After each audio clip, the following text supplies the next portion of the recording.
अगर वो व्यक्ति एक लक्ष्य बना लेता कि मुझे इसी दुकान से लाभ उठाना है, तो मेरा देव अधिदेव महादेव उसके ऊपर कृपा करना प्रारंभ कर देता और करुणा जरूर करता। हमारा और आपका लक्ष्य एक होना चाहिए। हम लक्ष्य से दूर हट जाते हैं। थोड़ा समय हम सोचते हैं कि ऐसा कर लें, थोड़े समय वैसा कर लें। आप में से भी कई शिव भक्त जो ऑनलाइन कथा श्रवण कर रहे हैं, कई भक्त जो कथा को श्रवण कर रहे हैं, आप और हम में भी कई लोग ऐसे बैठे हैं या टीवी के सामने कथा सुनने बैठे हुए हैं या मोबाइल पर सुन रहे हैं कि थोड़े समय तो हम शिव जी का भजन कर लेते हैं, थोड़े समय हम देवी जी का भजन कर लेते हैं, थोड़े समय हम अन्य देवता का भजन कर लेते हैं, और जब हमारे देवताओं से कार्य नहीं होता तो हम दूसरे धर्म के दूसरे देवताओं के पास चले जाते हैं। क्यों जाना?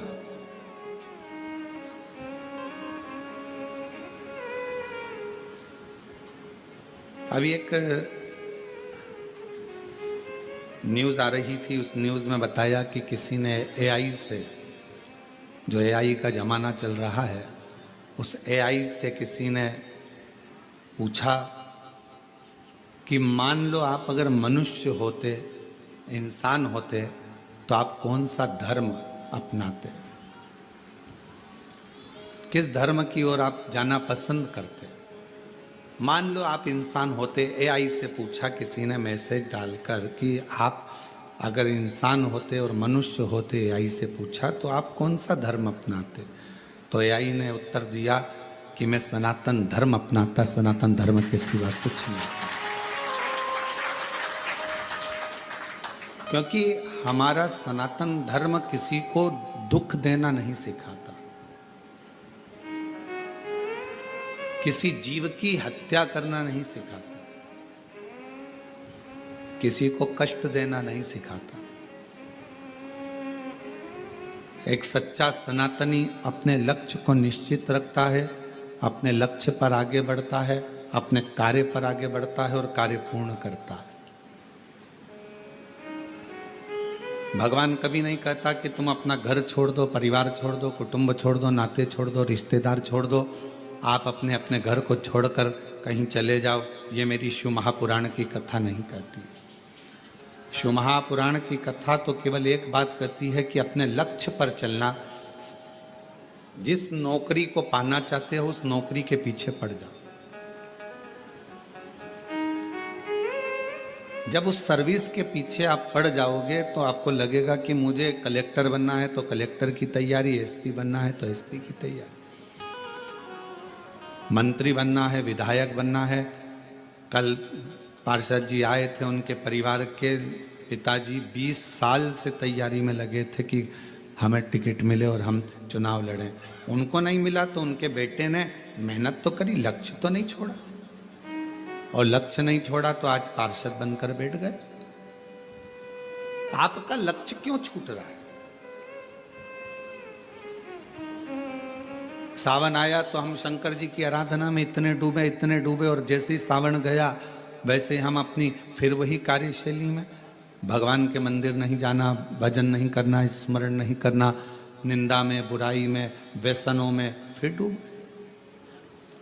केवल सावन के महीने में ही मदिरा का त्याग करा, केवल श्रावण के महीने में ही मांसाहार का त्याग करा, केवल श्रावण के महीने में ही झूठ बोलना बंद करा, केवल श्रावण के महीने में ही गलत काम करना बंद करा। हमारा जैसा क्रम है, आज हम सावन के महीने से नियम उठा लें कि हम व्यसनों से दूर रहें, हम मदिरा से दूर रहें, मांस से दूर रहें, गलत विचारों से, गलत सोच से हम दूर रहें। कोई गलत बात लिख रहा है तो उस पर गलत कमेंट्स ना करें, कोई गलत बोल रहा है तो हम उस पर गलत विचार ना करें। घर में आप लोगों का जो घर है, घर के अंदर खिड़की है क्या? जम के तो बोलो, सबके घर में खिड़की है। अच्छा, खिड़की काहे के लिए बनाई? आप में से किसी ने भी खिड़की चोर को घर में बुलाने के लिए बनाई क्या? पर चोर खिड़की देखता है आने के लिए, आपने खिड़की बनाई थी प्रकाश के लिए, आपने खिड़की बनाई थी हवा के लिए, और खिड़की आप लोगों ने चोर के लिए या चोट्टे के लिए नहीं बनाई। पर चोर उसी खिड़की में से प्रवेश कर रहा है। दरवाजा मजबूत होता है, खिड़की हल्की होती है, तो उसको तोड़ने में उसको देरी नहीं लगती, उसमें से प्रवेश कर जाता खिड़की में से। अब आपने खिड़की बनाई प्रकाश के लिए, आपने खिड़की बनाई हवा के लिए, और चोर प्रवेश कर रहा है उसी खिड़की में से। चोर के लिए वो खिड़की थोड़ी ना बनाई गई है, चोट्टे के लिए ऐसी खिड़की का निर्माण थोड़ी ना करा गया, ये तो प्रकाश के लिए करा, हवा के लिए करा। उसी तरह भगवान ने ये कान काय के लिए दिया, ये खिड़की काय के लिए बनाई। भगवान ने खिड़की बनाई कि भगवत भजन करना, अच्छी बातें सुनना, अच्छा काम करना, ज्ञान का प्रकाश लेना, अच्छी हवा लेना। पर आप कई लोग इस खिड़की का इतना दुरुपयोग करते हैं कि दिन भर चुगली, गाली, अपशब्द, निंदा सुनने में लगे रहते हैं। मतलब चोट्टे को अंदर प्रवेश करने दे रहे हैं, चोर अंदर जा रहा है, चोर अंदर प्रवेश कर रहा है। ये खिड़की परमात्मा ने जो बनाई है, हमारे नेत्र रूपी खिड़की बनाई कि इस झरोके में से झांकना, भगवान के दर्शन करना, परिवार को देखना, कुटुंब को देखना, व्यापार को देखना, सब देखो। तुम्हारा नेत्र केवल, और हम कह भी देंगे कि भगवान के सिवाय कुछ मत देखो, तो आप लोग ऐसा तो मानने वाले नहीं हैं। सब देखिए, ये परिवार, ये नाते, ये रिश्ते, ये कुटुंब, ये कबीले, सबको देखो।